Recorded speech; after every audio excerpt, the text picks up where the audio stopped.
సమయానికి తెలిపేదెలా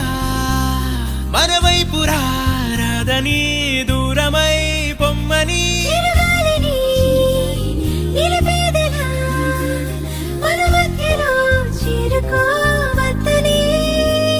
పరిచయం అయినది మరో సుందర ప్రపంచం నువ్వుగా